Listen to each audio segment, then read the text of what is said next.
नमस्कार, Satara science star news चॅनलमध्ये आपले सहर्ष स्वागत आहे। चिकन निर्मिती करणाऱ्या कंपन्यांविरोधात सातारा जिल्ह्यातील पोल्ट्री फार्म्स आक्रमक, आंदोलनाचा दिला थेट इशारा।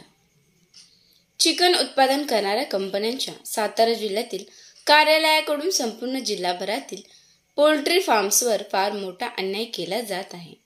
त्याच्या विरोधात सर्व पोल्ट्री फार्म्स एकत्रित आले असून त्यांनी छावा पोल्ट्री फार्म्स सामाजिक संस्था स्थापन केली आहे। या संस्थेने कोरेगाव तालुक्यातील वडाचीवाडी येथील सह्याद्री मंगल कार्यालयात रविवारी दुपारी 1:30 वाजता मेळावा घेऊन थेट आंदोलनाचा इशारा दिला आहे।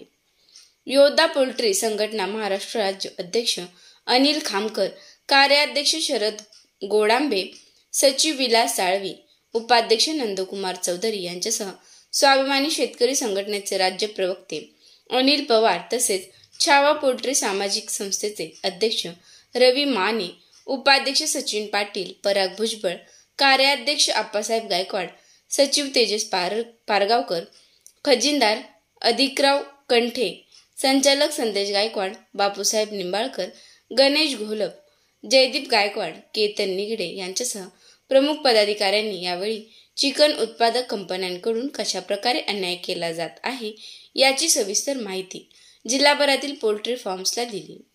पोल्ट्री फार्म हा व्यवसाय शेतीपूरक असून शेतकरी तो प्रामुख्याने करतात। शेतकऱ्यांवर चिकन उत्पादक कंपन्यांकडून होत असलेला अन्याय रोखण्यासाठी आता स्वाभिमानी शेतकरी संघटना देखील पुढे आली आहे। अनिल पवार यांनी यावेळी कोणत्याही परिस्थितीत संघटना पोल्ट्री फार्मच्या पाठीशी ठाम असल्याचे सांगितले आहे। तर योद्धा पोल्ट्री संघटनेचे अध्यक्ष अनिल खामकर यांनी देखील चिकन उत्पादक कंपन्यांकडून होत असलेल्या अन्यायाबाबत सविस्तर माहिती दिली। या मेळाव्यात संघटनांच्या पदाधिकाऱ्यांना आणि सदस्यांनी मनोगत व्यक्त करत आपल्यावर होत असलेल्या अन्यायाची माहिती देत वाचा फोडली आहे। आता आपण सर्वजण संघटित झालो असून कोणत्याही परिस्थितीत माघार घ्यायची नाही। कंपन्यांच्या सातारा जिल्ह्यातील अधिकाऱ्यांची मनमानी सहन करायची नाही। यापुढे आपण संघटित होऊन तीव्र आंदोलन छेडू आणि कंपन्यांना जागा दाखवून देऊ असा इशारा यावेळी देण्यात आला आहे। तेजस पारगावकर,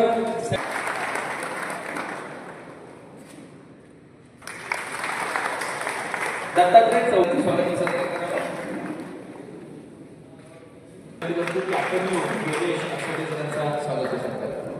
स्वागत राहिलेले आहे।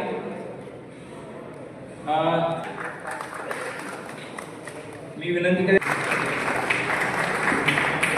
पुष्कळ उपाध्यक्ष, कार्याध्यक्ष आप्पासाहेब गायकवाड संघटक यांचं देखील आणि विनंती करेन सचिन सर उपस्थित आहेत, त्यांच्या स्वागतासाठी मी हजरत सुतार यांना त्या आधी विचारत होते तेव्हा कुतूहल होतं, त्या परत मागे आल्यावर त्याच्या मनात ते कुतूहल तसंच राहिलं। म्हणून त्याने विचारलं की बाबा तुम्ही हे महाराष्ट्रातलं ठिकाण रायगड ठिकाण निवडलं, तेव्हा त्यांनी सांगितलं की आमचं पेट एक छोटंसं पेट आहे, व्हिएतनाम हा छोटासा देश आहे, पण आज हे अमेरिकेसारख्या बलाढ्य देशासोबत आज आम्ही लढत आहोत। ते फक्त एकाच गोष्टीमुळे की आम्ही महाराष्ट्रातल्या रायगड जिल्ह्यातल्या या भूमीतल्या छत्रपती शिवाजी महाराजांच्या पदस्पर्शाने पावन झालेला आणि त्यांच्या विचारांनी, त्यांच्या गनिमी काव्यांनी आजपर्यंत आम्ही हा शत्रूला एवढ्या वर्ष थोपवलाय। म्हणजे हा गनिमी कावा जो फक्त आपण म्हणतो की फक्त महाराज आपल्यापुरतेच आहेत, तर असं नाही की त्यांची जी जगात कीर्ती आहे आणि त्याचे उदाहरण आपल्याला सांगता येतील। परराष्ट्रीय म्हणाले की आतापर्यंत आमचा एकही होता या गनिमी कावात मारला गेला नाही का, कारण शिवाजी महाराजांचा हा गनिमी कावा इतका महत्वाचा आणि त्यांना त्या दृष्टीने सर्व शेतकरी मे महिन्यापासून आपले पोल्ट्री असोसिएशनची जी स्थापना चालू आहे, तर त्याच्यानंतर बऱ्याचशा घडामोडी घडल्या, संघटनेचं नाव वगैरे या गोष्टी। तर गोडांबे साहेब पण आपल्याला ग्रुपवरती बऱ्याच वेळेस मार्गदर्शन करत असतात। बऱ्याचशा घटनांचं त्यांना आणि जाणीव आहे की सातारा जिल्ह्यामध्ये काय चाललं याच्यावरती त्यांचं बऱ्यापैकी चांगलं लक्ष असतं, लक्ष ठेवून असतात ते। तर आजचा जो कार्यक्रम आहे, आजच्या कार्यक्रमाचं जे काही नेटकं नियोजन केलेलं आहे कोरेगावच्या टीमनं, संपूर्ण सुहास भोसले असतील, गणेश असतील, किंवा मानेसाहेब असतील यांनी जे नेटकं नियोजन केले त्याबद्दल मनापासून त्यांचं खरंच सर्वांच्या वतीने मी अभिनंदन करतो.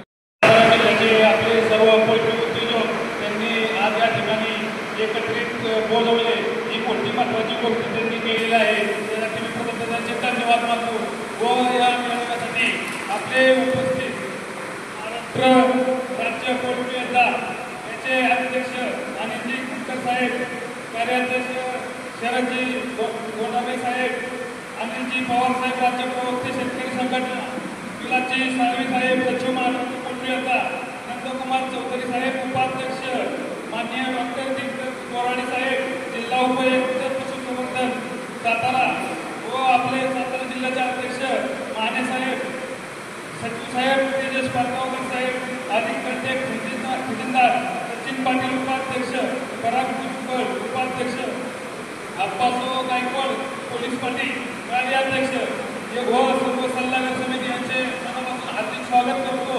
आणि पोल्ट्री संदर्भात आपण इथे जमलेलो आहे. पोल्ट्री संदर्भात सांगताना आमच्या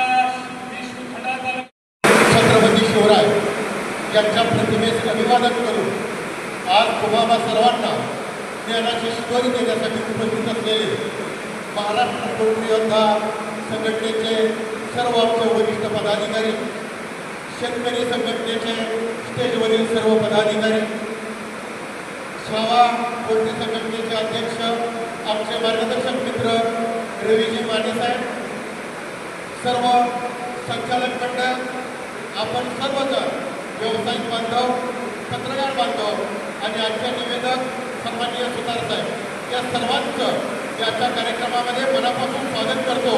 आणि या ठिकाणी तुमचा वेळ न घेता मी थोडक्यात बोलतोय. मंडळी विषय असा आहे, कुणाची तरी एक जुनी कविता आहे साहेब, 2 दिवस सुखात गेले 2 दिवस दुःखात गेले. बरोबर का सुतार साहेब?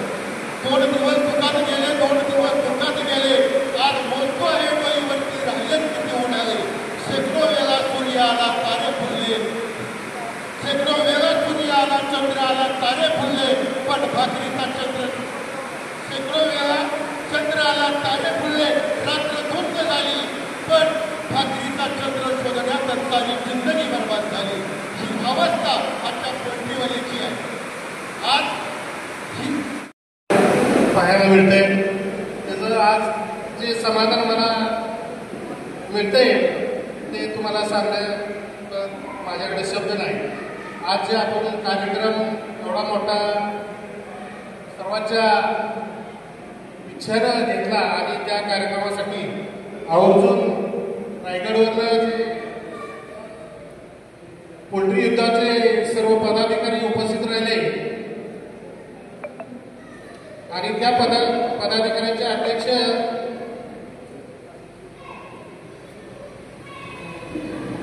आणि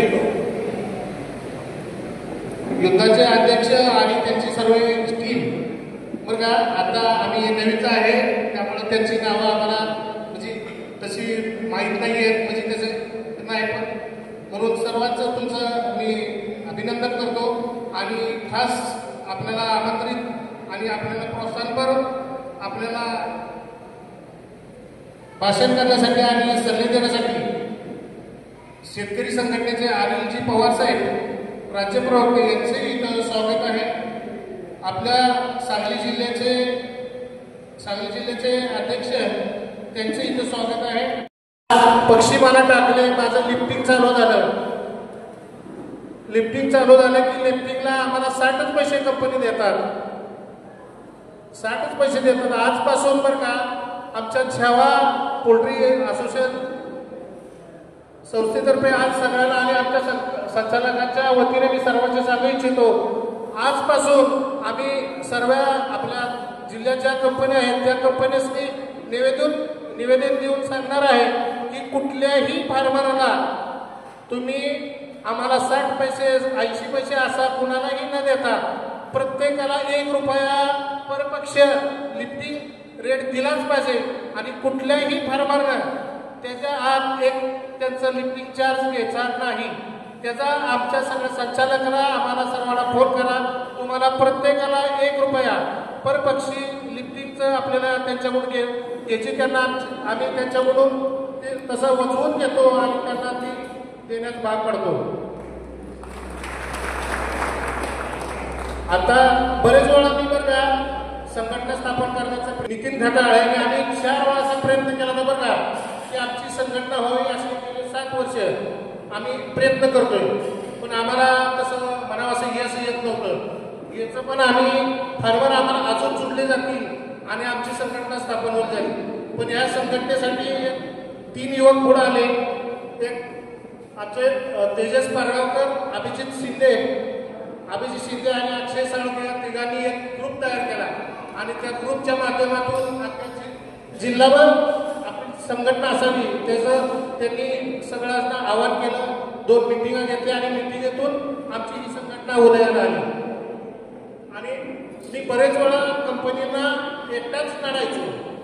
बऱ्याचशाच कंपनीनं सांगितलं की रवी मानेंना जर अध्यक्ष झाले तर आपल्याला त्रास होणार आहे. कारण मी 2 कंपनीचे अपेक्षा स्वतः फोडले वैयक्तिक एकट्याने. त्यांनी मला अध्यक्ष होऊ नये म्हणून किंवा की मला बक्षीस नाही देणे, माझं बाबा अनेक कंपनीशी सांगणे त्यांना बक्षीस देऊ नये. बऱ्याच माझे 8 महिने शेअर बंद राहिलं होतं. पण मी कुठल्याही कंपनीला घाबरलेलो नाही आणि आताही घाबरणार नाही. का घाबरणार नाही तर आज मला एवढे सगळे फार्मर मिळाले आहेत हे माझ्या पाठीशी. आणि मी जे आता माझ्यावर अन्याय झाला आता तो माझ्या होणाऱ्या ह्या फार्मरवरचा अन्याय होत चाललाय. त्यांना मी होऊन देणार नाही. वाटल्यास मी त्यासाठी त्याग करायला सुद्धा तयार आहे. कुठल्याही फार्मरला कुठल्याही कंपनीने कुठलीही काय करू द्या. आमच्या संघटनेला आणि मला तुम्ही फोन करा. काही झालं तर तुम्हाला तिथून मी न्याय मिळवून देईन. वाटल्यास मी तुमच्या सर्वांसाठी आत बसायला सुद्धा तयार आहे. पण त्या अध्यक्षाला त्या मॅनेजरला मी सोडणार नाही. बरं का सोडणार नाही म्हणजे काय सोडणार नाही तर माझ्या फार्मरला तुम्ही त्रास देताय. माझ्या फार्मरला तुम्ही योग्य त्याच्या कामाचा मोबदला देत नाही, त्याला बक्षीस देत नाही आणि तुमची मनमानी आता चालणार नाही. आमची संघटना मोठी झालेली आहे आणि आज संघटना आमची तुम्हाला सोडणार नाही असं त्या कंपनीला सांगून सर्व आपल्या मागण्या मान्य करून घेऊ. आज आपण मान्यवर बोलवले आहेत. योद्धांचे मान्यवर त्यांनी आपल्याला बऱ्याचशा राज्य शासनाने ज्या घालून दिलेल्या नियमाअटी त्या नियमाअटींचं पालन करून त्यांचे पालन करून कसे आपल्या पोल्ट्रीधारक कसे न्याय मिळेल. योद्धा संघटनेने बरेचसेच त्यांनी GR पास करून आपल्याला न्याय दिलेला आहे. तसेच जर आता आपल्याला खरं सगळं न्याय कागदावर आहेत आणि कागदाचे घोडे किती पळावं लागतात आणि त्या घोड्याची किती किंमत आहे ते बऱ्यापैकी योद्धा संघटनेच्या पदाधिकाऱ्यांना माहीत आहे. पण आज सर्वात आनंदाचा दिवस आहे की पोल्ट्री योद्धा संघटनेने महाराष्ट्रातील 36 जिल्ह्यांपैकी 34 जिल्हे एकत्र केले होते. पण कोल्हापूर आणि सातारा हे 2 जिल्हे एकत्र होत नव्हते. पण माने साहेब, पारगावकर साहेब, शिंदे साहेब, सुतार साहेब असतील, आणखी बरीच कामं आहेत. त्यांनी प्रयत्न करून सातारा जिल्हा एकवटलेला आहे. त्या गोष्टीबद्दल पहिला ह्या सगळ्या मंडळींचं मी खूप खूप आभार मानतो आणि त्यांना धन्यवाद देतो. त्यांच्यासाठी एकदा जोरदार टाळ्या झाल्या पाहिजे.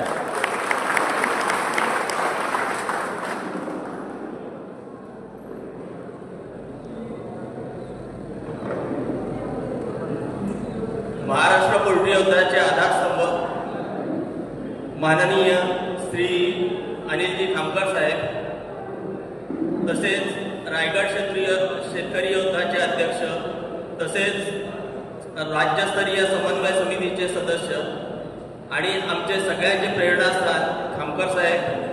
त्याचबरोबर आज आपल्याला बहुमूल्य मार्गदर्शन करण्यासाठी शेतकरी संघटनेचे राज्य प्रवक्ते लाभलेले अनिल पवार साहेब, त्याचबरोबर महाराष्ट्र पोल्ट्री योद्धाचे उपाध्यक्ष चौधरी साहेब, सोलापूरचे जिल्हा संचालक गाडगे साहेब, सांगलीचे जिल्हा संचालक योगेश्वर अश्वले साहेब, त्याचबरोबर आपल्या सर्वांना एकत्र आणण्याचा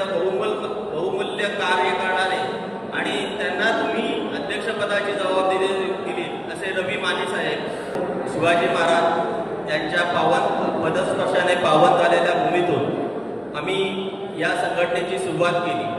रायगड शेतकरी योद्धा या नावाने आम्ही रायगडमध्ये संघटना सुरू केली. 1 वर्ष खूप प्रयत्न केले. मंत्रालयात, कमिशनर ऑफिस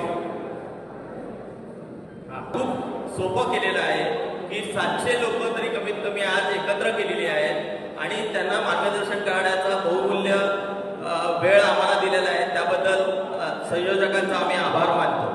आता संघटनेने काय काय केलंय या गोष्टीवरती मी जरा एक करतो.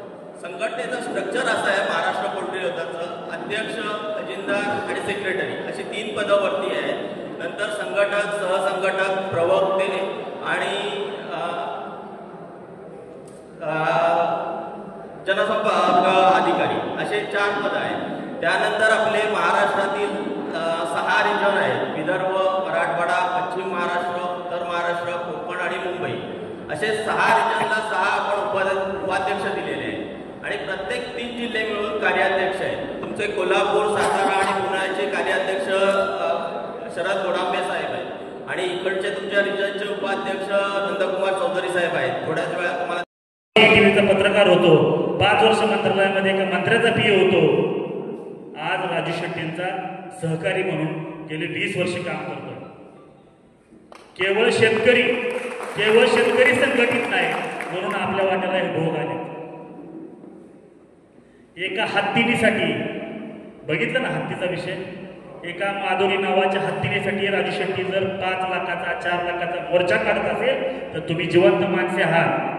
फक्त तुम्हाला संघटित व्हावं लागेल.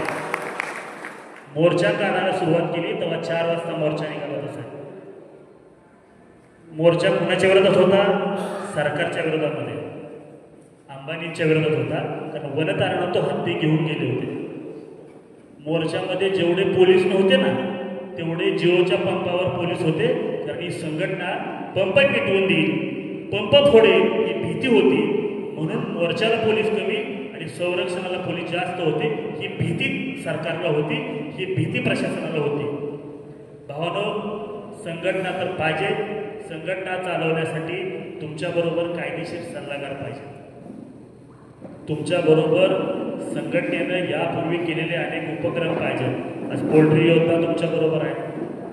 तुम्ही सगळ्यांनी जर आवाज दिला तर या प्रश्नात मी राजू शेट्टींना लक्ष घालायला लावेल. ऊस उत्पादन परवडत नाही, आले उत्पादन परवडत नाही म्हणून कदाचित जोडधंदा म्हणून हा पोल्ट्रीचा व्यवसाय करत असेल. परंतु प्रत्येक गोष्टींसाठी तुम्हाला सुद्धा कार्यकर्ता व्हावं लागेल. आज माने साहेबांच्या खांद्याला खांदा लावून काम करावं लागेल. माने साहेब, संघटना चालवत असताना तुमचा आत्ताचा बँक बॅलन्स काय ते आधी सांगा आणि 2 वर्षानंतर मला किती घट झाली ते सांगा. कारण संघटना चालवत असताना लष्कराच्या भाकऱ्या बांधण्याचा धंदा आहे. त्यामुळे ही लोक चळवळ जर करायची असेल तर तुम्हाला यांच्या पाठीशी राहावं लागेल. हॉल उपलब्ध करून दिलाय, धन्यवाद तुमचे. खिशातले पैसे घालून चळवळ जास्त काळ चालवता येणार नाही. तुम्हाला ही लोकसहभागातून पुढे न्यावं लागेल. ही चळवळ मोठी करावी लागेल, ही संघटना मोठी करावी लागेल. तोपर्यंत तुम्हाला कोणतीही अडचण नाही. जाता जाता तुम्हाला एवढंच सांगतो, माधुरीच्या हत्तीना संदर्भात 5 लाखांचा मोर्चा कोल्हापूरमध्ये निघाला. सगळे राजकीय पक्ष श्रेय घेण्यासाठी पुढे आले. नंतर ज्या वेळेला अदानीच्या विरोधामध्ये लढण्याची वेळ आली कोर्टामध्ये, तेव्हा एकटे राजू शेट्टी तिथे उपस्थित राहिले. 2 दिवसापूर्वी हाय पॉवर कमिटीकडून GR आणलाय. सरकार ही व्यवस्था अशी आहे, तुमचं काम करण्यासाठी बसलेलीच नाही बरं का. ते काम कसं होणार नाही याच्यासाठी काम करतात. मी मंत्रालयामध्ये सदाभाऊ खोतांचा 5 वर्ष PA होतो. म्हणून तुम्हाला मी सांगतो की सरकार व्यवस्था अशी आहे, सरकारने ठरवलं नाही तुमच्यासाठी काम करायचं तर महाराष्ट्र देश कुठंच पुढे गेला असतो. जेवढा प्रयत्न हे काम न होण्यासाठी करतात तेवढा प्रयत्न यांनी काम होण्यासाठी केला असता तर कदाचित तुमच्या आयुष्यामध्ये क्रांती झाली असती. म्हणजे व्यवस्था करण्यासाठी नाही, काम करण्यासाठी नाही, अडसरच तुमच्यासमोर उभा करणार. आम्ही सरसकट आली. मी का सगळ्या गोष्टी सांगतोय, तुम्हाला बी अर्थबोध झाला पाहिजे आणि तुमची रणनीती कशी आखायची ते तुम्हाला कळालं पाहिजे. मी पोल्ट्रीतला सुद्धा सांगणार नाही. पैसे मिळाले पाहिजे, केंद्राची गाईडलाईन तुमच्यासमोर लागू झाली पाहिजे. जोपर्यंत तुम्ही संघटित राहत नाही, इथली पोल्ट्री संघटना सक्षम होत नाही, तुम्ही पोल्ट्री संघटनेशी वेगवेगळ्या राज्यस्तरावर संलग्न होत नाही, तुमची दहशत होत नाही, तोपर्यंत तुमच्या शब्दाला वाली नाही, तुमच्या शब्दालाही किंमत नाही. तुमचं सुरुवातीला ज्या पद्धतीनं तुम्हाला पक्षी टाकायचे नाहीत ही सोय झाली. भावानं मी खटाव तालुक्यामध्ये चळवळ उभी केल्यानंतर माझा ऊस न्यायचा नाही. 2 वर्षापूर्वी अशा अनेक त्रास झाले. माझ्याबरोबर तुम्हाला नाही त्रास झाला. चळवळीमधला सगळा कार्यकर्ता मी निस्पृह ठेवला, ज्याचा आर्थिक परिस्थिती बरी आहे, जो माझ्याबरोबर शेवटच्या क्षणापर्यंत काम करू शकतो, अशा माणसाला सोबत घेतलं. हा चल म्हटलं शेतकऱ्याच्या प्रश्नासाठी बाहेर निघू शकतो. सांगण्यासारखं खूप आहे. तुम्हाला एकच सांगतो, तुम्हाला कायदेशीर लढे लढावे लागतील, प्रशासनाबरोबर भांडावं लागेल. हुसेसला फार महत्त्व आहे.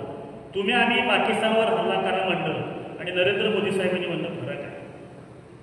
माझ्यासारख्या कार्यकर्त्यांना पाकिस्तानवर हल्ला करा म्हटलं तर कदाचित प्रशासन ऐकणार नाही, लष्कर ऐकणार नाही, नरेंद्र मोदींचा सल्ला किंवा नरेंद्र मोदींचा आदेश ऐकला जाईल.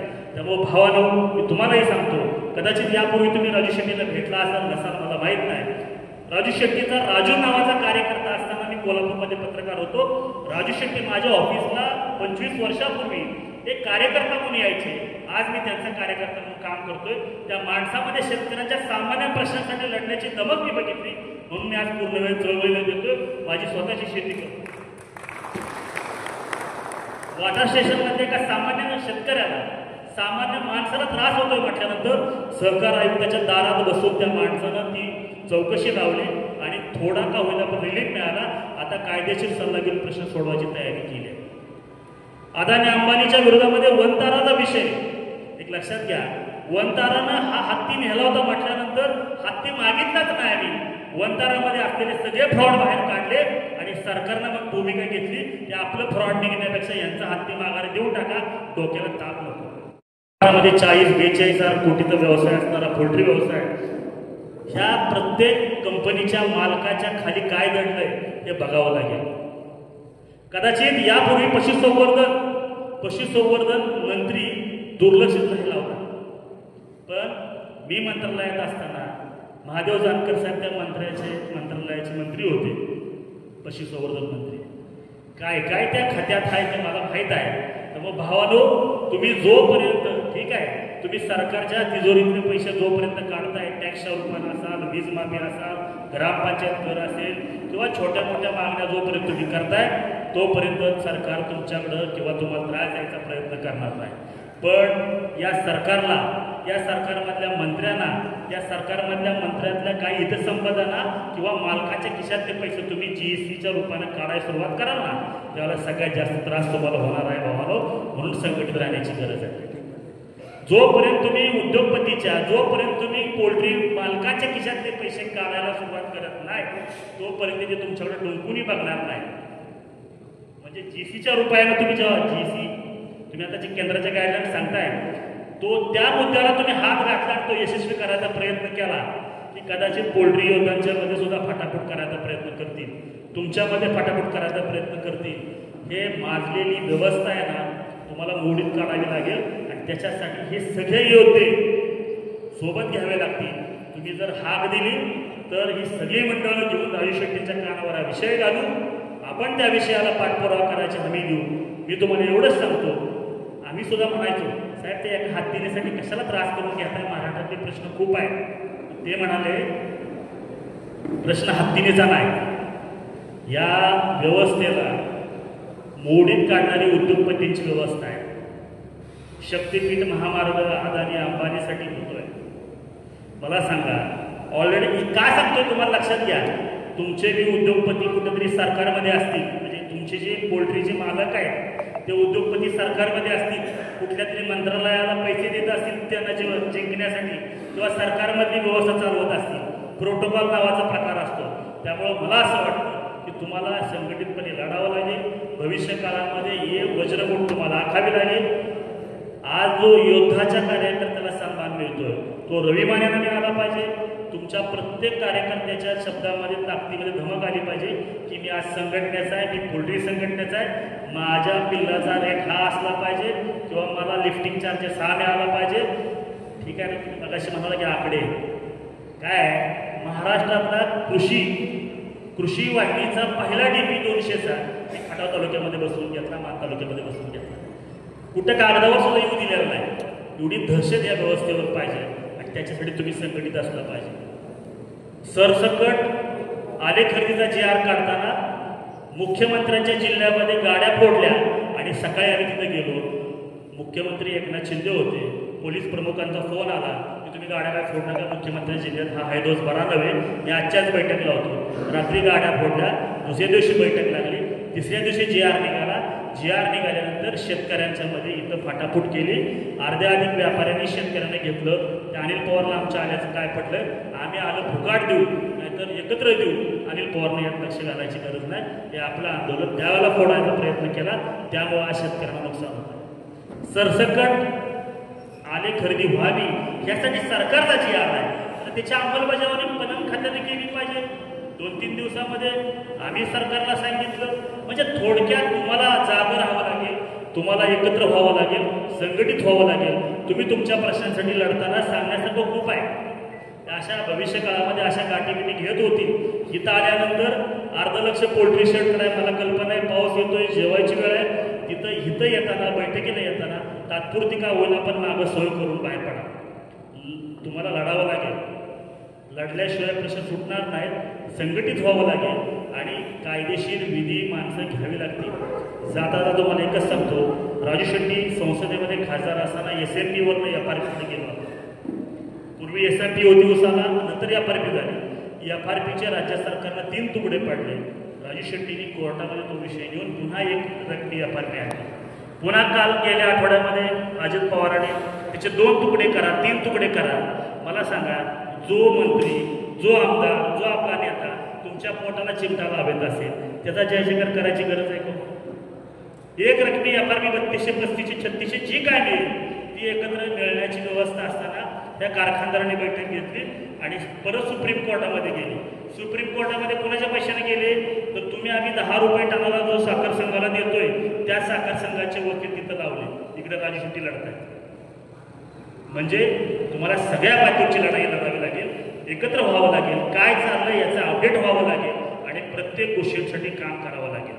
2 वर्षापूर्वी सातारा जिल्ह्यातलं आलं आणि औरंगाबाद जिल्ह्यातल्या आल्यामध्ये स्पर्धा लावली म्हणून आपल्या जिल्ह्यामध्ये यावर्षी 35 वॉशिंग पॉईंट झाले. 35 वॉशिंग पॉईंट करण्यामागे हेतू हा होता. रात्री अपरात्री आम्ही नद्या, नाले, ओढे, तलावा या ठिकाणी आले धुण्यात जायचो.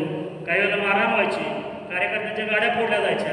आता काय होतंय, वॉशिंग पॉईंट झालाय व्यापाऱ्यांचा. कोट रुपये व्यापाऱ्यांनी टाकले. 35 ते 36 व्यापाऱ्यांच्या दारात जाऊन बसलं की प्रश्न निकाली निघतोय. म्हणजे काही धोरणं तुम्हाला शॉर्ट टर्म आखावी लागतील, काही धोरणं तुम्हाला लॉंग टर्म आखावी लागतील, काही धोरणं भविष्यकालीन व्यवसाय टिकवण्याच्या अनुषंगाने करावी लागतील. असं एकत्रित ठरवून या सगळ्या गोष्टी कराव्या लागतील आणि तुम्हाला शांत व्हावं लागेल. कारण तुम्ही असं म्हटला या रविवारी करतोय, आता काय धडपडाची गरज नाही आणि तुम्ही पुन्हा राजकीय पक्षाच्या मेळाव्याला जाऊन बसला आणि रवी माने किंवा योद्धावाले सगळे एकत्र बसले, हा प्रश्न सुटणार नाही. भावानो, तुमच्या पोटाला चिमटा बसतोय म्हटल्यावर तुम्ही शहाणं झालं पाहिजे, तुम्ही वेळ काढला पाहिजे, तुम्ही जागरूक झालं पाहिजे. काय चाललंय या बाजारपेठेमध्ये याचा अभ्यास तुम्ही केला पाहिजे. संघटित होऊन या सगळ्यांच्या पाठीमागे जेव्हा राहाल तेव्हा प्रश्न सुटायला मदत होईल. 2 दिवसापूर्वीची व्यवस्था सांगतो. गोपूस कारखान्यानं पहिल्या सरकारी FRPचा फायदा घेऊन पहिली 2000 रुपयाची उचल दत्तू काकांनी कारखान्याला 2000 रुपये दिले होते. आम्हाला कारखान्यातच माहिती अशी मिळाली की तोडणी कामगारांचे पैसे देण्यासाठी मालक आणि सगळी व्यवस्था कारखान्यावर जमलेली आहे. आम्ही पुण्यातल्या पदाधिकाऱ्यांना सांगितलं, साखर आयुक्ताच्या कार्यालयामध्ये जाऊन बसा, त्याला कोंडा आणि त्याला सांगा गोपूचे पैसे जमा केल्याशिवाय सोडत नाही. काय असते, महाराष्ट्रभर नेटवर्क असल्याचा हा फायदा होतो. राजू शेट्टींना आपण कॉन्फरन्सवर घेतलं, पुण्यातली टीम सहकार आयुक्त कार्यालयात बसवली आणि ह्यांनी 10 कोटी रुपये तोडणी कामगारांना वाटायला आणले होते. ती 2 दिवसामध्ये 750 रुपयानं जमा करायचा निर्णय घेतला. ते काल जमा झाले आणि मग सहकार आयुक्तांना सोडलं. कधी कधी सहकार आयुक्त सुद्धा आमच्यासारखं बोलतो, तोही शेतकऱ्याचा पोरगा आहे, पण त्याला सांगावं लागतं तू रटल्यासारखं कर की मारल्यासारखं करतो, त्याशिवाय या सरकारला जाग येणार नाही. तेव्हा भावानं मी तुम्हाला एकच सांगतो, भविष्य काळामध्ये तुम्ही कधीही हात द्या स्वाभिमानी. हे का सांगतो तुम्हाला, राजू शेट्टीची जडणघडण होताना पहिल्या दिवसापासून त्यांच्याबरोबर खांद्याला खांदा लावून मी काम करतोय. भले पत्रकार असेल पण पत्रकार म्हणून त्यांच्याबरोबर काम केलंय. आज राज्याचा प्रवक्ता म्हणून काम करतोय. त्यांनी सगळ्या पातळीवरची माझी लिटमस टेस्ट घेतलेली आहे. त्यांना लक्षात आलं की हा चळवळीसाठी पूरक आहे, पोषक आहे, हा शेतकऱ्यांसाठी लढू शकतो. त्याला माझ्यावर राज्याची जबाबदारी दिली आणि त्यामुळं एखाद्या प्रश्नासाठी तुम्ही कधीही हाक मारली. ज्यावेळेला पहिल्यांदा आपण गेलो तर 5 वाजता आम्ही इथून गेलो तर 7, 8, 9 वाजता 10 वाजता राहायसाठी वाट बघत असले होते आणि 3 वर्ष 4 वर्ष प्रयत्न करतात तर यश मिळालं नाही. तुम्ही आता संघटना बांधली की टिकवायचा प्रयत्न करा. थोडंसं हेवदावा आपल्यातलं कमी करा. कदाचित एखाद्या कार्यकर्त्याला लढण्याला हितं पद मिळालं नसेल, तुमची ग्रामपंचायत लढा, तिकडे सरपंच व्हा, पण हितं काय डवळाडवळ करू नका, पण एकत्र राहा. पहिल्यांदा तुमच्या भाव पडणारा इथली संघटना फोडायचा प्रयत्न होणार, ते तुम्हाला मान्याचा अलर्ट करतो. त्यामुळे संघटनेतल्या 11 सभासदांनी अलर्ट राहा. कदाचित ही संघटना वाढली टिकली तर महाराष्ट्रात यांचं वर्तुळ पूर्ण होईल. ज्या 2 जिल्ह्यामध्ये संघटना नाही त्या संघटनेत पूर्ण झाली तर कदाचित तुम्ही कंपन्यांच्यावर दबाव टाकू शकता. तुमच्या वाट्याला असलेला दर तुम्ही मागून घेऊ शकताय. केंद्रीय गाईडलाईन्स जरी तुमच्या 25 रुपये असतील, म्हणजे केंद्रानं आम्हाला FRP काय दिले, जर्डेश्वर साखर कारखान्याची 3200 रुपये. 2-4 दिवस तालुक्यात आजूबाजूला फोडाफोडी चालू केली. अजित पवारांना इथं काय करायचं, त्यांचे तिकडचे कारखाने फोडायला चालू केले की इकडे जाऊन तिथं निवेदन देण्याचं प्रश्न सुटतो. तो माणूस त्या व्यवस्थेवर असतो, घाबरतो, निर्णय होतो. माझं तुम्हाला एकच म्हणणं आहे की भविष्यामध्ये तुम्हाला एकत्रित होऊन काम करताना सगळ्या प्रकारचे आमिषे येतील, सगळ्या प्रकारचा त्रास होईल. तुम्ही एकत्रित राहिला तर आम्ही तुमच्याबरोबर 100% आहोत. तुम्ही काळ्या रात्रीची आम्हाला हाक मारा. केंद्रानं दिलेल्या गाईडलाईन्सपेक्षा सुद्धा मोठी लढाई आपण लढू. जोपर्यंत तुम्ही एकत्र होत नाही तोपर्यंत ह्या शक्य नाही. आणि तुम्ही केंद्राच्या गाईडलाईन्सपेक्षा जास्त पैसे मागितले की हे केंद्राच्या गाईडलाईन्सवर येतील. म्हणजे आम्ही साखरेचा दर घ्यावं लागेल. तुम्ही कधीही हाक मारा. खटाव तालुक्यामध्ये दत्तूकाका काम करतायत, स्वाभिमानी महाराष्ट्रात चांगल्या रीतीने काम करताय, योद्धावाले काम करतात. आम्ही तुमच्याबरोबर राहू. राज्यस्तरावर तुमची कुठलीही मागणी असेल आम्ही तुमच्यासाठी काळ्या रात्रीचा दिवस करू. मात्र तुम्ही संघटित राहा. आणि पोल्ट्रीतनं थोडासा वेळ मिळाला, ऊस उत्पादक आहात तिकडेही लक्ष द्या, आले उत्पादकाकडे लक्ष द्या. तिथनं पैसे आले तर पोल्ट्री AC करता येतील आपल्याला. भविष्य काळामध्ये असणाऱ्या व्यवस्थेवर तुम्हाला यश मिळवता येईल एवढंच तुम्हाला सांगतो आणि थांबतो. धन्यवाद. या उपक्रमावर छत्रपती संभाजी महाराज की. प्रथम सर्वांना माझा नमस्कार. आपले आराध्य दैवत छत्रपती शिवाजी महाराज यांना वंदून आज आपण सातारा जिल्ह्यातील पोल्ट्री संघटनेने आम्हाला आमंत्रण दिलं. त्या बैठकीदरम्यान आज या कार्यक्रमाला पवार साहेब आणि इथे महाराष्ट्र पोल्ट्री अध्यक्ष सर्व माझे सहकारी, विशेष करून या जिल्ह्यासाठी म्हणजे जिल्हा मागेर काय राहिला किंवा या जिल्ह्यामध्ये कोण ताकद लावून काम करण्यासाठी तयार नव्हतं किंवा घाबरत होते, परंतु या जिल्ह्याचे जिल्हाध्यक्ष पानेसाहेब यांनी पुढाकार घेऊन या जिल्ह्याची एक संघटना तयार करून येणाऱ्या पोल्ट्रीच्या वेगवेगळ्या अडचणी असतील त्या अडचणी सगळ्यांना भासत असताना त्यांनी हे संघटन निर्माण करून सर्व शेतकऱ्यांना एकत्रित केले. त्याबद्दल या छावा पोल्ट्री सामाजिक संस्था यांच्या सर्व पदाधिकारी आणि अध्यक्ष यांचे मी खरोखर अभिनंदन आणि आभार मानतो. आज महाराष्ट्रामध्ये काम करत असताना बऱ्याच जणांना वाटतं की पोल्ट्री व्यवसाय चांगला चालला पाहिजे. चांगला चालत असताना चांगले पैसे मिळाले पाहिजेत. चांगले पैसे मिळत असताना वेगवेगळ्या ज्या सरकारच्या योजना आहेत त्या आपल्या दारी आल्या पाहिजेत. परंतु हे करील कोण? जे पुढे धावणार तेच करतील. आपण फक्त घरामध्ये बसायचं. पण थोडक्यात छत्रपती शिवाजी महाराजांचा जन्म शेजारच्या घरात व्हावा आपल्या घरात होऊ नये. ही सगळी संघटना उभी करत असताना माझे महाराष्ट्र पोल्ट्री योद्धाचे सगळे पदाधिकारी यांनी खूप कष्ट सहन केले. म्हणजे आम्ही तुम्हाला साहेबांनी सांगितलं असेल, याच्यामध्ये आमच्यावर कशा प्रकारे अन्याय झाला, आम्हाला कशा प्रकारे एका कलेपर्यंत आम्ही घाबरलो नाही. कारण आम्ही छत्रपती शिवाजी महाराज ज्यांनी रायगडमध्ये सुरुवात केली, त्यांनी गनिमी गावांनी सर्व युद्ध जिंकली, त्या पदस्पर्शाने पावन झालेल्या भूमीतून आम्ही सर्व पूर्ण महाराष्ट्र फिरवलं. महाराष्ट्र फिरत असताना महाराष्ट्राबाहेरील राज्य हे देखील आपलं मार्गदर्शन मागतात की महाराष्ट्रात तुम्ही ज्याप्रमाणे संघटना उभी केली, ज्याप्रमाणे तुम्ही सरकारला तुमच्या अडचणी सांगितल्या, त्याच्यातून तुम्ही वेगळे चेअर काढले, ते आम्हालाही तुम्ही मार्गदर्शन करा, जेणेकरून आम्हालाही आमच्या सरकारला वेगवेगळ्या प्रकारच्या आम्हाला मागण्या आमच्या मान्य करून घ्याव्या लागतात. आम्ही महाराष्ट्राचे पहिले पशुमंत्री केदार साहेब होते, तिथपासून आम्ही सगळं काम करतोय. परंतु काम करत असताना आज तक आम्हाला कोणीही पाहिजे तसा सपोर्ट केला नाही. कारण सपोर्ट करण्यासाठी हा व्यवसाय हा कोणाला कळलंच नव्हतं किंवा हा व्यवसायाबद्दल कोणाला माहिती नव्हती. कारण शेतकरी जो इथं सगळे शेतकरी बसलेले आहेत, हे शेतकरी सगळे फोर गाड्यातून आले, कोणी कशातून आलाय किंवा एकदम चांगल्या परिस्थिती आले. पण ही परिस्थिती कशामुळे आली, काय झाली याची प्रत्यक्ष कोणाला काय माहितीच नाही. यांनी स्वतःच्या जमिनी विकलेल्या असतात. सुशिक्षित बेरोजगार हा कर्ज लोन काढून हा व्यवसाय करत असतो. कारण तुम्हाला सांगतो, बायबॅक सिस्टम कंपन्यांची सिस्टम ही 2000 पासून अंमलात आली.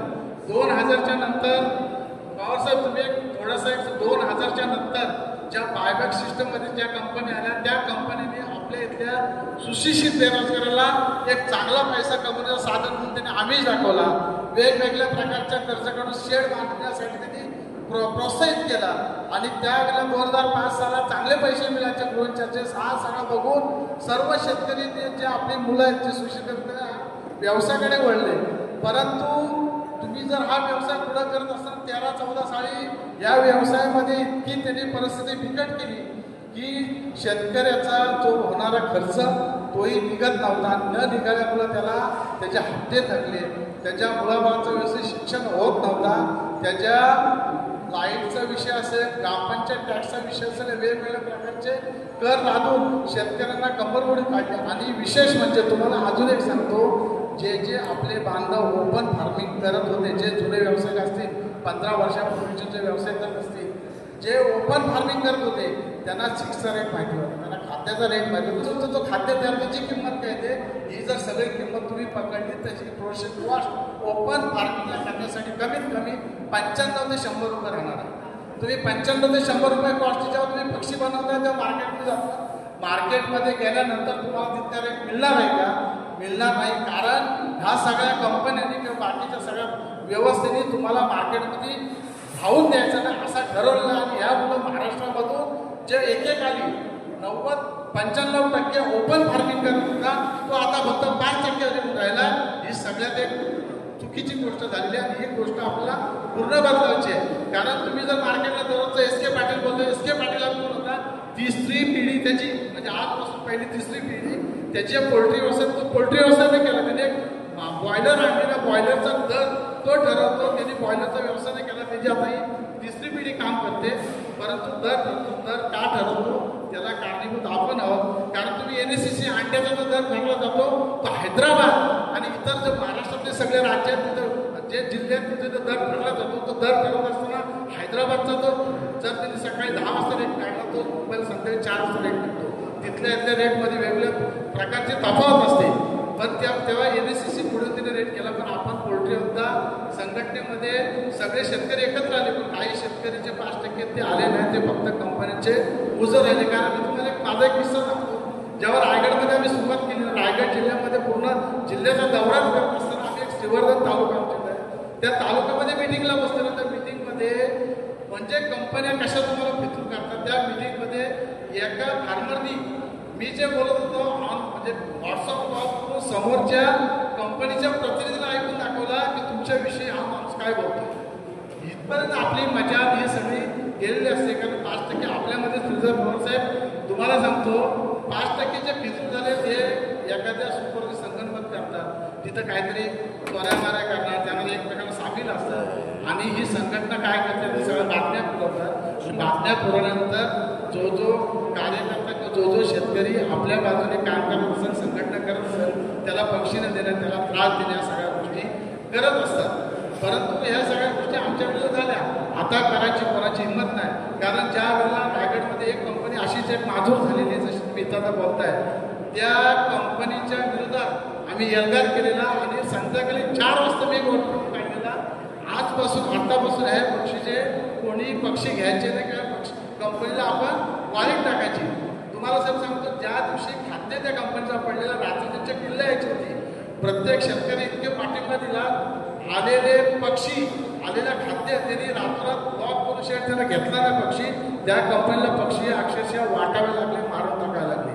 ही गोष्ट 3-4 महिने चालत राहील. नंतर त्यांचे सुपरवायझर, त्यांचे मॅनेजर हातात जोडून प्रत्येक शेतकऱ्याला सांगितलं आमचे पक्षी घ्या, आम्ही आता चांगला व्यवहार करू. त्यानंतर ती कंपनी चालू झाली. म्हणजे संघटना काय करू शकते, काय करू शकत नाही, तुम्हाला उदाहरण देतो. मध्ये कोणीतरी आता बोललेलं आहे का आपण आपला स्वतःचा व्यवसाय का चालू करू शकत नाही.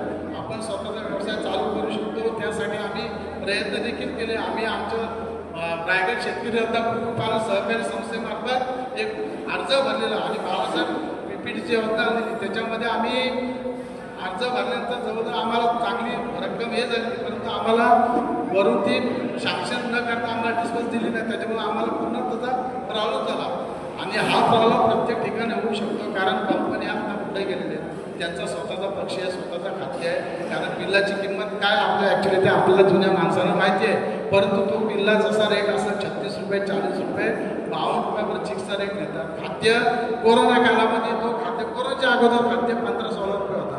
तेव्हा कोरोनामध्ये सोयाचा रेट जेव्हा 95-100 रुपये गेला, त्यावेळेला त्या खाद्याची कॉस्ट 20-22 रुपये दिली.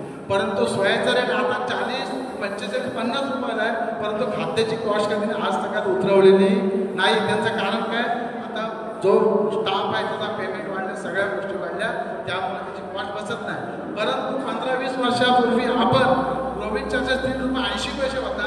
आपली दुनिया वाढली, आपला खर्च वाढला, लाईट बिल वाढला, चुना वाढला. त्यावेळची चुन्याची किंमत बघा, त्यावेळची तुम्ही लाईटच्या बिलाची किंमत बघा, ग्रामपंचायतचा टॅक्स बघा आणि आताचा बघा. परंतु प्रोव्हिंस चार्जेसमध्ये 1-2 रुपये सोडले तर अजूनपर्यंत आपल्याला 1 रुपये त्यांनी वाढवला नाही. फक्त तुमच्याकडून त्यांनी एखाद्या गुलामासारखं काम करून तुम्हाला काही मोबदला देतात, तुम्हाला त्यांचे गुलाम बनून ठेवले आणि एक गुलाम बनून राहण्यासाठी सगळ्यात जास्त मोठा हातभार असेल तो आपला आहे. कारण आपण संघटित नाही, आपल्या मागण्या काय ते आपण दाखवू शकतो. या सगळ्या गोष्टी केल्यानंतर महाराष्ट्रामध्ये एक रायगड जिल्ह्याने काय होत नाही म्हणून आम्ही ठाणा, पालघर, पुणा असा करतो. पुन्हा महाराष्ट्रातले बरेच जिल्हे काबीज केले. त्या केल्यानंतर त्या जिल्ह्यातील पोल्ट्री योद्धा पदाधिकारी सगळे असते आमचे, त्यांनी त्या जिल्ह्यामध्ये जेव्हा पशुसंवर्धन आपले मंत्री विखे पाटील साहेब होते तेव्हा जायचे, त्यावेळेला ते स्वतः निवेदन दिले जायचे. त्याच्यानंतर विखे पाटील साहेबांच्या लक्षात असं आलं त्याचं पोल्ट्रीधारक प्रत्येक जिल्ह्यात आपल्याला निवेदन होतं, यांचा काहीतरी अडचण आहे.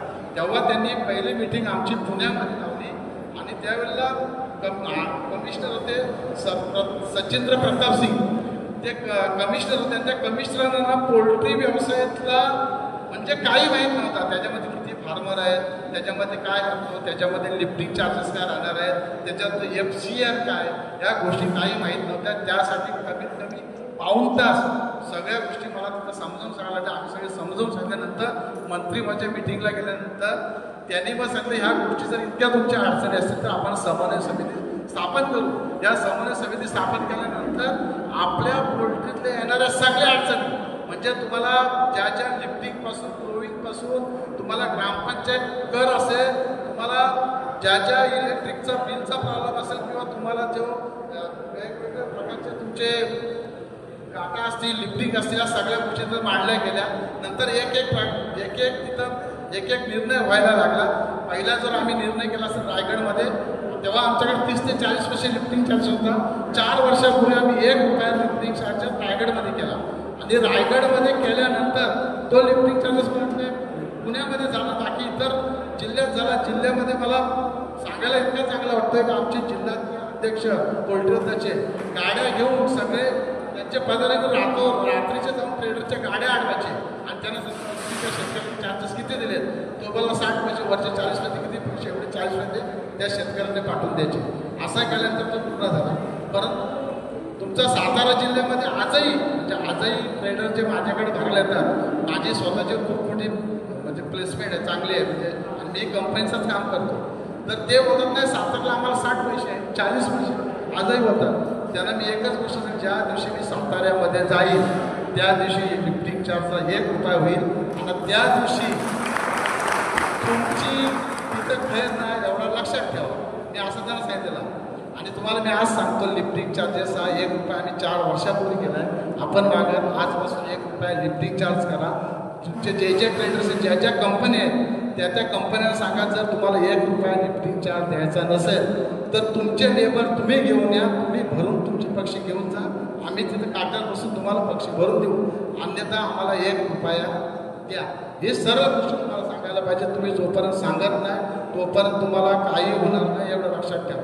तुम्हाला सांगतो, या गोष्टी करत असताना काही बोलतात की आमचा 60 दिवस झाले पक्षी उचलता, 55 दिवस झाले पक्षी उचलत नाही. ह्याला कारणीभूत आपणच आहोत. कारण तुम्ही ज्या वेळेला पक्षी तुमचा 40-45 दिवसाचा होतो तेव्हा त्या मरतू जेव्हा होते तेव्हा तुम्ही सरळ सांगा ही मरतू काय तू घेऊन जायचा. तुम्ही इथल्या, आता मी माने साहेबांशी 100% बोलणार आहे, इथं काय काय गोष्टी करायच्या आहेत, काय काय इथले पशुसंवर्धनचे उपाय आहेत, त्यांना काय काय पत्र द्यायचे आहेत, त्यांना काय काय गोष्टी सांगायच्या आहेत. उद्या जर वेळ पडली, त्यांचं 60-60 दिवस झालेले ही स्ट्रोकने जर पक्षी नेला तर तुम्हाला मी आज सांगतो, जर ते ऐकले नाही, कारण महाराष्ट्र शासनाने 2 किलो ते 2.5 किलो पक्षी खाण्यासाठी योग्य आहे, मानवी हितासाठी योग्य आहे, त्याच्यामध्ये चांगली प्रोटीन लेवल असते, असंही आपण एक GR तिथं काढून घेतलेलं आहे. जर या GRच्या अंमलबजावणी उपायुक्त इतके जर करत नसतील किंवा जे लोक सगळं हा चिकन खातात त्यांच्या जर त्यांना जर त्यांच्या हित त्यांचं कशात आहे, खाणाऱ्यांचं त्यांच्या हे कशात आहे याला जर समजत नसेल तर त्यांचा पक्ष पाहून देत असतील, त्या उपायुक्तांना आपण त्यांना आठवण करून द्यावी लागेल. त्यांना आपण एवढं सांगते, इष्टोपे जर पक्षी मेले सरळ ट्रॅक्टर टेम्पोद्वारा जाऊन ऑफिसला ओतून यायचे. पण त्यांना समजेल शेतकरी तिथं काय करतो, कसा करतो आणि त्यांना किती त्रास होतो. या गोष्टी आपल्याला करावं लागतात. त्यासाठी तुम्हाला या सगळ्या गोष्टीचा तुम्हाला हे करण्यासाठी आपण एक कुटुंबाला शेतकऱ्याचा एक तक्रार निवारण एक आपण टोल फ्री नंबर घेऊन दिलेला आहे. त्या टोल फ्री तुम्ही जर कॉल केला तर तिथले ज्या तुमच्या जवळचे पशु अधिकारी असतील तुम्हाला ते व्हिजिट तुम्हाला 100% मदत करते. हातमा टोल फ्री क्रमांक माहीत होता का? कारण जोपर्यंत तुम्ही संघटनेत येत नाही तोपर्यंत होणार. याच्यामध्ये तुम्हाला सांगतो, ज्या कंपन्या तुम्हाला खाद्य देतात, ज्या वेळेला रेट अपडाऊन होतात त्या वेळेला रेटची खाद्याची क्वालिटी घसरवत असतात, त्याच्यामध्ये एफसीएलचा आपल्याला प्रॉब्लेम झाला. ही सगळ्यांना मान्य. जिल्हा पोल्ट्री छावा पोल्ट्री असोसिएशन संघटनेची आज कोरेगाव इथं मीटिंग, आमच्या सर्व पदाधिकारी आणि पोल्ट्रीधारकांची मीटिंग झाली आणि त्या मीटिंगला आमच्या शेतकरी संघटनेचे अनिल पवार, योद्धाचे अनिल खामकर हे उपस्थित झाले आणि आमच्या शेतकऱ्यासाठी पोल्ट्रीधारकांसाठी जे मार्गदर्शनपर मेळावा झाला. आणि आत्ता जे आमच्या पोल्ट्री मालक आम्हाला जे आमच्यावर अन्याय करतात त्या अन्यायावर आवाज उठवण्यासाठी त्यांचं मार्गदर्शन आम्हाला मोलाच कंपनी मालक यांचे मार्गदर्शन यांच्या विरोधात आता आवाज उठवण्यासाठी आम्हाला जी एनर्जी योद्धा संघटनेचे अध्यक्ष व शेतकरी संघटनेचे अनिल पवार यांनी जे आम्हाला मार्गदर्शन मोलाचं केलेलं आहे, तरी जे पोल्ट्री आता सातारा जिल्ह्यात ज्या पोल्ट्री कंपनीचे ऑफिसेस आहेत ते आम्हाला खूप त्रास देत आहेत, पोल्ट्रीधारकांनी त्रास देत आहेत आणि त्यांच्या विरोधात आवाज उठवण्यासाठी आम्ही आता सक्षम झालेलो आहे. तरी एक मी कंपनींना आवाहन करत आहे की तुम्ही इथून पुढं जे आमच्यावर अन्याय करताय, जे आमचे पोल्ट्रीधारकांना 60-60 दिवस पक्षी ठेवून जे शून्य मायनस पेमेंट करत आहे आणि पिळवणूक करत आहे, त्याचं आज आम्ही तुम्हाला ती करून देणार नाही आणि शेतकऱ्यांच्या पाठीशी आम्ही ठामपणे आता उभं राहणार आहे पोल्ट्रीधारकांच्या. धन्यवाद.